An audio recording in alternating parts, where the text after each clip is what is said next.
Welcome back. It's now time for SME Onpoint.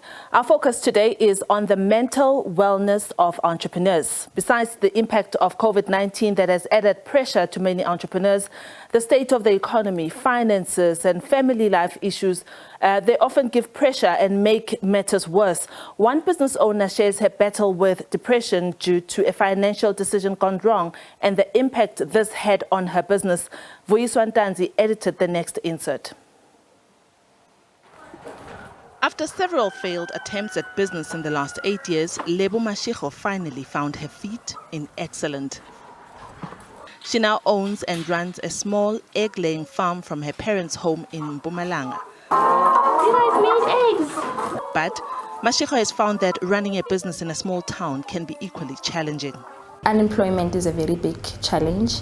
You produce, like with us, we produce and we expect this community to buy from us. Most of the people here are not employed, so they don't have money to buy eggs and to buy them every day. And some people actually will tell you that eggs are a luxury commodity for them.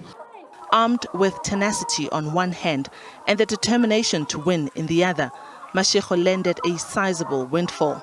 This enabled her to expand her layer chicken business, but lack of research landed the business in trouble, thrusting Setho into the throes of depression. So the business suffered. I had to scale down. I had to give up some layers to maintain, a smaller number of them. And at some stage, I was convinced that I'm going to close our doors because I had really hit rock bottom. And going out there and speaking to people and everything, I met somebody who said to me, you know what, I believe in you. I believe in what you do. I don't really understand the business, but I believe in you and I'm actually going to assist you. During the pandemic period, there's been an increase in the number of people who've started businesses. Psychological experts say 1 in 9 entrepreneurs will suffer from some form of mental illness, with anxiety topping the list, followed by depression. Clinical psychologist Nkateko Ndalo explains how narcissism is also a form of mental illness. Narcissism is one of the things that can actually make a good businessman, but it's a mental illness that is behind a lot of business people, because of the ego being, wanting to feel important. So that can be masked under, you are a business leader, you know what you want, you boss people around you, it's your way or the highway, you can fire anyone you want to. But so that can be actually a good mask for entrepreneurs, for us not to see that they are actually suffering narcissism. And then you see it in their personal relationship, how their personal relationship then suffer as a result of narcissistic personality disorder. Ndalo says those who work in their businesses as opposed to those who work on their businesses tend to be more at risk. Differentiating between working on your business and working in your business. So you can imagine with entrepreneurs that are still working in their business, so meaning that for the business to keep on going, it means they have to physically be there. And now with COVID-19, if maybe you are out of business for like 14 days or 10 days and you are still working in your business, you can imagine the anxiety now that becomes heightened because you're thinking, am I going to make salaries at the end of the month? Am I going to make my utility bills? Am I going to be able to pay my suppliers? Setho's business has since recovered and is flourishing, but she admits that her fight against depression is a daily battle. I'm not 100% okay, but I am hopeful. I've got a plan and I've got people around me that, I know when I am not feeling okay, I can speak to that person. I can reach out. I can go to other entrepreneurs and really speak to them and find out from their side and their stories and draw strength. Business is not about rents and cents. It's actually about human beings. When you cannot work, when you are not well, you cannot be productive.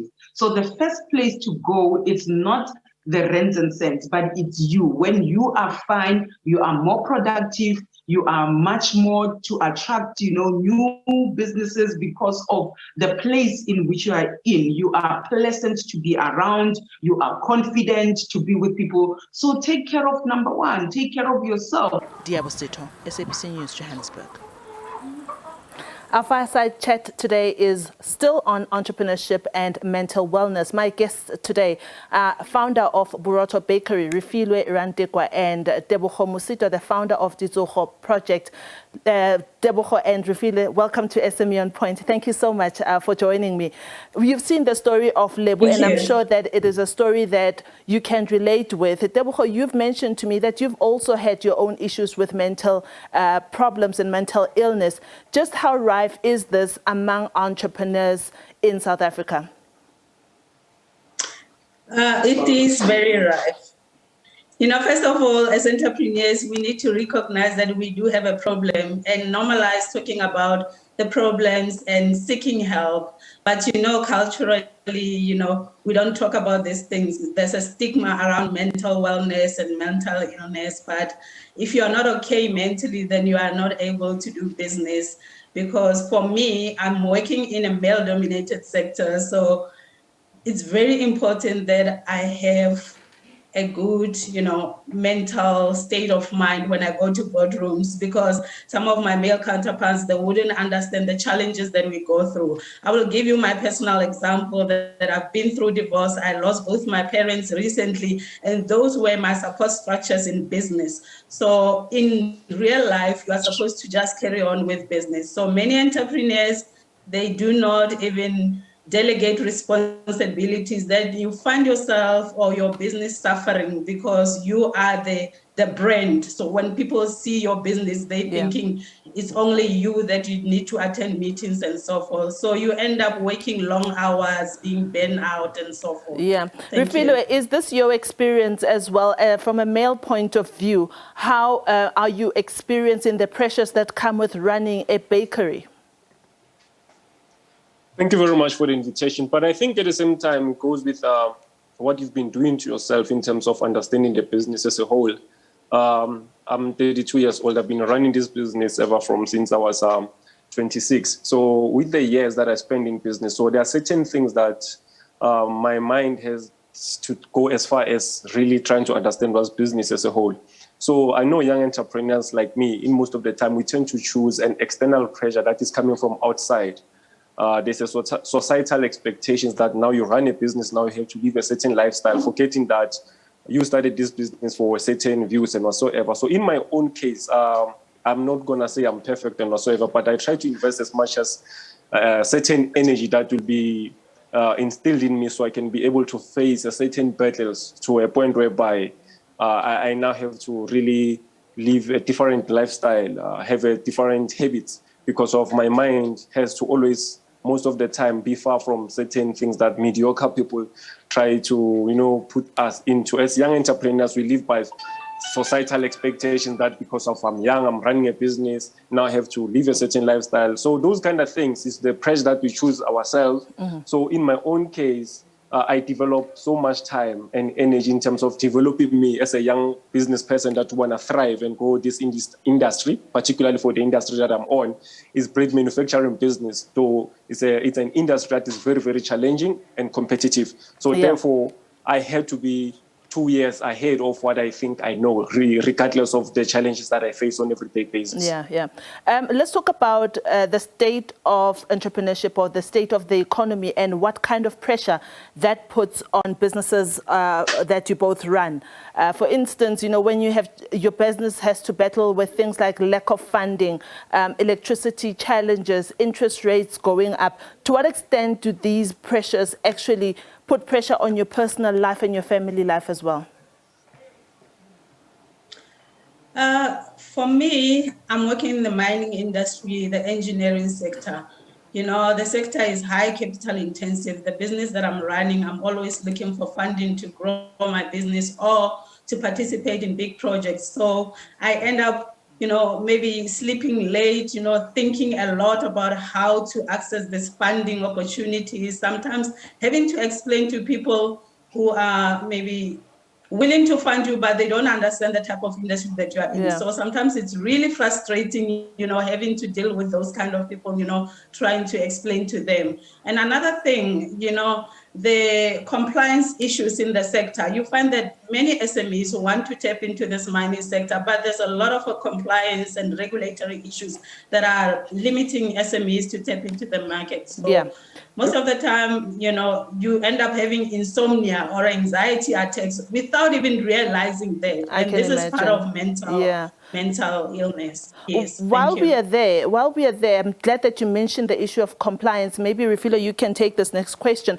Just yesterday, the president announced that he'll be establishing a red tape task team headed by former mining boss Sipho Nkosi.